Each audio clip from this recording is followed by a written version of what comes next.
Ah, the job interview. Is there anything else that packs so much pressure into one single moment? It feels like a test you can't possibly study for. But what if you could? What if you had a clear strategy? Today, we're going to dive into an amazing guide that cracks the code on the 50 most common questions in Japanese job interviews. This isn't about memorizing answers, it's about a framework to turn that pressure into a standout performance. Let's get into it. You know that feeling, right? It feels like this high-stakes exam, but you have no idea what the questions are going to be. You can practice all you want, but it still feels like a total coin flip. The big fear is getting hit with a question that just throws you for a complete loop. But the source material we're looking at today suggests thinking about this in a totally different way. And here it is. This is the golden rule, the single most important idea in the entire guide.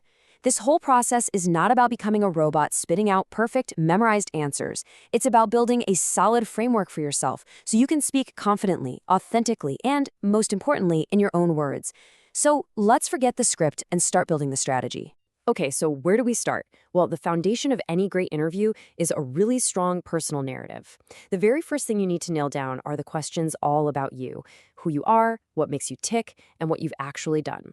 This is where you lay the groundwork for everything else. First things first, you've absolutely got to know this word, gakuchika. It's a very common Japanese term, kind of like a mashup of the words for what you poured your effort into as a student. And let me tell you, this is a cornerstone of Japanese job hunting. You will almost certainly be asked this. It's your big chance to tell a story that really shows off your skills and your character. So, how do you build that story? Well, the guide points to a classic tool for a very good reason, the STAR method. It's just a simple, super powerful way to structure your gakuchika or really any answer about your experience. First, you set the situation. Then you describe the task or the challenge you are facing. Next, and this is key, you detail the specific action you took. And finally, you share the result.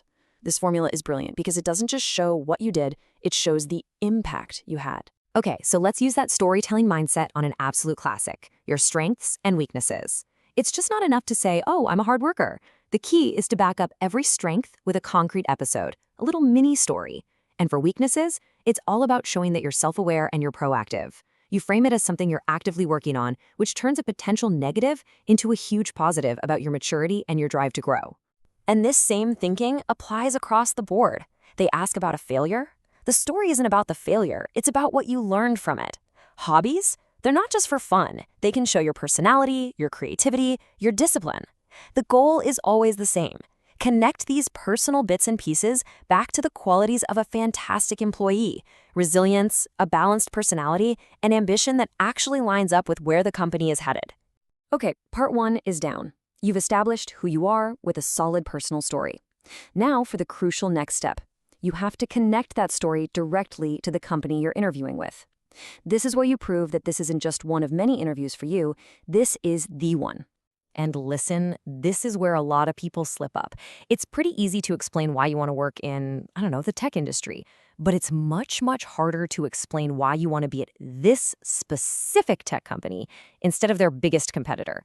A generic answer just screams a lack of real interest. You have to go deeper than that. So, how do you do that? You prove you've done your homework. Get specific. Don't just say you like their products. Talk about one specific service and why its design or its impact impressed you. Mention the company's mission statement and connect it to your own personal values. If you went to one of their info sessions, bring up something an employee said that really stuck with you. Every time, you're trying to draw a straight line from what you bring to the table to what they're looking for. Now, when the conversation shifts to your future with them, it's all about showing that you're committed. Whether they ask about the exact job you want or your 10-year plan, your goal is the same. Show them you have ambition that's rooted in growing with them. It's great to be specific about your interests, maybe sales or marketing, but you always want to add that you're flexible and just excited to contribute wherever you can make the biggest impact. You've told your story, you've connected it to the company. Now it's time for that third and final piece of the puzzle. How are you actually going to operate day to day? How do you work with other people to get things done? And the core message here is really simple. It's all about unity. The guide makes it super clear that while you're one person, no great work ever happens in a vacuum. Interviewers are looking for people who are ready to be part of one team, all pushing towards one goal. They want to know that you get the power of collaboration and that you're ready to jump in and be a productive part of it.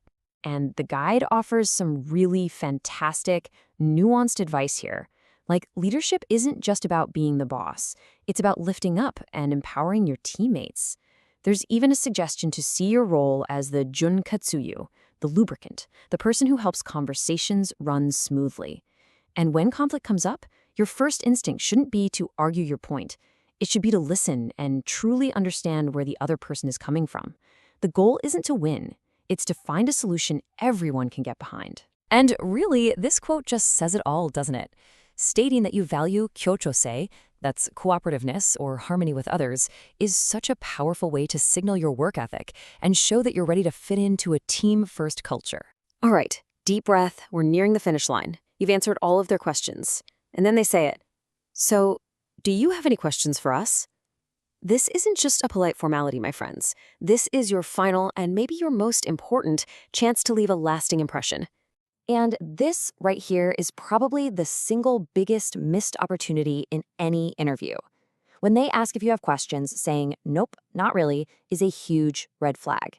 It can come across as a lack of interest, a lack of preparation, or a lack of curiosity. It's a critical mistake. You have to have questions ready. So what makes a good question?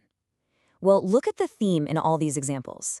They're all forward-looking, and they're focused on how you can contribute. Asking what skills you should learn before you even start, that shows incredible initiative. Asking how you can get up to speed quickly, that shows you're eager to make an impact. See, these aren't questions just for you. They're questions that show you're already thinking like you're part of the team. And let's bring it all home, right back to where we started. That golden rule applies here too.